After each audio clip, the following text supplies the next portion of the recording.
a todos, bienvenidos a su sección de farmacología. Era el año de 1842, Crawford Long, un médico de las zonas rurales de Georgia, fue el primero en utilizar la anestesia por éter. Pero la gente, como era de esperar, no quedó muy convencida de que eso fuera real. ¿Dónde estaban las evidencias? Crawford, al ser un médico conservador, no le pareció oportuno evidenciar a los cuatro vientos su técnica de anestesia, pensando que al ser un médico respetable de su comunidad, eso debía bastar para convencer a sus pacientes de las virtudes de su método. Entonces, a William Morton, un dentista joven, más en onda con las necesidades y gustos de la población, citó en 1846 a un numeroso grupo de personas a la que hasta el día de hoy se le conoce como la cúpula del éter, en la sala de cirugía del Massachusetts General Hospital, donde Herbert Abbott se sometería a una operación inconsciente para que todos comprendieran de qué se trataba esta novedosa técnica. Esto gustó tanto a la comunidad que se desató una revolución en la atención médica, revolución de la que platicaremos hoy, la anestesia general. ¿Qué es? La anestesia general es la depresión global, pero reversible, de las funciones del sistema nervioso central, lo cual resulta en la pérdida de reacción y percepción de todo estímulo externo. Esto quiere decir que nuestro sistema nervioso, que es el que permite que hagamos nuestras funciones, quedará como dormido por un tiempo, pero después podrá regresar a la normalidad y volveremos a funcionar. Pero esto no es lo único que un médico anestesista busca. Lo que se necesita es un estado anestésico, que es un conjunto de cambios en los componentes del comportamiento o percepción. En palabras más claras, necesitamos que el paciente sufra amnesia, es decir, que no recuerde nada de su intervención, pues sería traumático a nivel psicológico recordar los pormenores de su operación. Además de ello, necesitamos que el paciente no se mueva ni voluntaria o involuntariamente mientras se realiza el procedimiento quirúrgico, componente al que se le llama inmovilidad. Otro componente a lograr por el estado anestésico es la atenuación de las reacciones autónomas. Y por supuesto, necesitamos lograr el estado de analgesia, es decir, que el paciente no sienta dolor. De acuerdo. ¿Qué tienen que hacer los fármacos para lograr el efecto anestésico? Hace unos momentos dijimos que los anestésicos deben deprimir las funciones del sistema nervioso. Pero ¿cómo es que se logra? Las neuronas, que son las células que componen el sistema nervioso, transmiten los impulsos eléctricos a lo largo de ellas hasta otra nueva neurona. Para que esto pueda suceder, la membrana de la neurona debe atravesar por un proceso llamado despolarización, en el que el balance de las cargas al interior de la neurona debe ser más positivo que al exterior. Entonces, si existe una gran cantidad de iones negativos al interior, a la neurona le costará más trabajo lograr este desequilibrio y, por tanto, comunicarse con la próxima neurona. Y justo este es el objetivo de muchos anestésicos en la actualidad. ¿Cómo se alcanza este efecto? De manera natural, en la superficie de nuestras neuronas contamos con canales de cloro, que como su nombre lo indica, dejan pasar una cantidad de cloro al interior de la célula.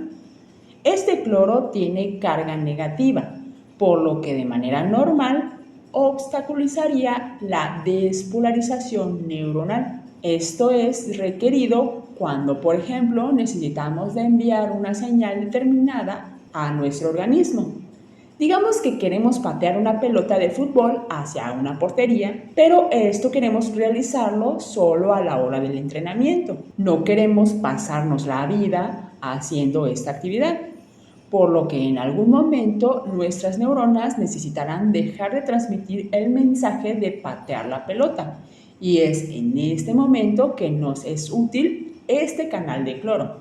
Los canales de cloro son llamados receptores GABA, porque de manera natural son activados por una sustancia de nuestro cuerpo que se llama ácido gamma-aminobutírico o GABA. Los anestésicos generales aumentan la sensibilidad de los receptores a GABA, lo que finalmente obstaculiza la despolarización de las neuronas y por consiguiente su comunicación con la siguiente neurona, deprimiendo así la respuesta del sistema nervioso. Entre los agentes anestésicos que pueden llevar a cabo este proceso se encuentran los barbitúricos, como el ácido barbitúrico, el tiopental sódico, el tiamilal sódico o el metoexital sódico. Estos anestésicos suelen inducir un estado de anestesia rápido que va de entre los 10 segundos hasta el minuto. ¿Pero qué efectos secundarios poseen? Pues reducen de manera dependiente de la dosis el consumo metabólico de oxígeno cerebral, lo que con la administración adecuada termina siendo una ventaja, pues implicará que el cerebro no requerirá tanta cantidad de oxígeno como lo haría de manera normal para mantener sus células vivas. Además, como consecuencia de la reducción del consumo metabólico de oxígeno cerebral, el flujo sanguíneo cerebral y la presión intracraneal también se reducen. Por esta razón, el tiopental se ha evaluado como un fármaco protector contra la isquemia cerebral perioperatoria. Este medicamento también disminuye la presión intraocular y es utilizado como anticonvulsivo. Por otro lado, los médicos deben tener especial cuidado, pues produce una disminución de la presión arterial dependiente de la dosis, causada principalmente por venodilatación y por una reducción de la contractilidad del corazón, por lo que en respuesta el corazón aumenta la frecuencia cardíaca.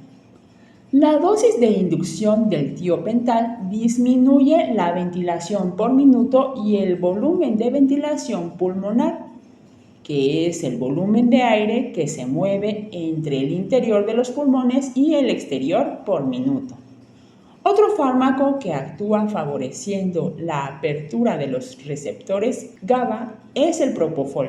De manera similar a los barbitúricos, el propofol disminuye el consumo metabólico de oxígeno cerebral, el flujo sanguíneo cerebral y las presiones intracraneal e intraocular en casi el mismo grado que el tiopental. Como el tiopental, el propofol se ha utilizado en pacientes en riesgo de isquemia cerebral, pero la disminución de la presión arterial es mucho mayor que la producida por el tiopental y la de presión respiratoria es ligeramente mayor. Por otro lado, el propofol tiene acción antiemética, por lo que es una alternativa para la anestesia de pacientes con alto riesgo de tener náuseas y vómito. Como ya vimos, los barbitúricos y el propofol tienden a disminuir la presión arterial. Entonces, ¿qué alternativas se tienen para pacientes con riesgo de hipotensión?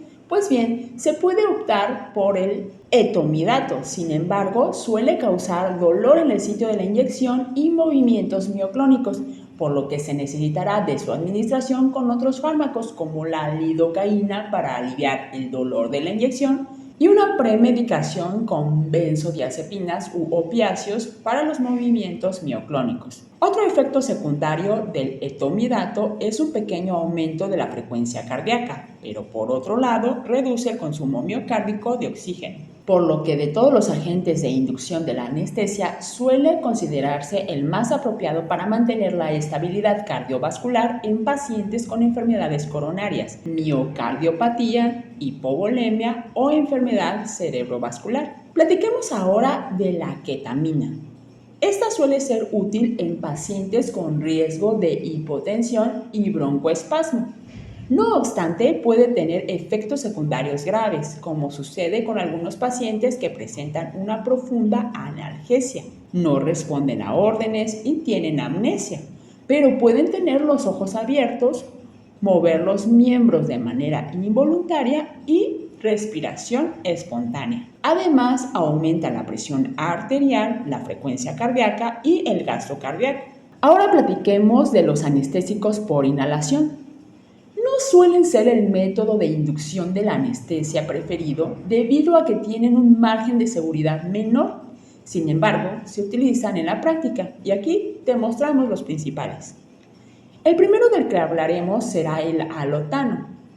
Se suele trabajar con él antes que con otros debido a que las mezclas con oxígeno o aire no son inflamables ni explosivas. Por lo regular, se usa para el mantenimiento de la anestesia, principalmente en niños, en quienes la colocación de un catéter intravenoso preoperatorio puede ser complicado. Entre los efectos adversos más importantes está la reducción de la presión arterial, que se da por depresión miocárdica directa. Además, el alotano dilata la vasculatura cerebral, lo cual incrementa el flujo sanguíneo encefálico. Esto puede incrementar la presión intracraneal en personas con masas ocupantes intracraneales, edema cerebral o hipertensión intracraneal preexistente.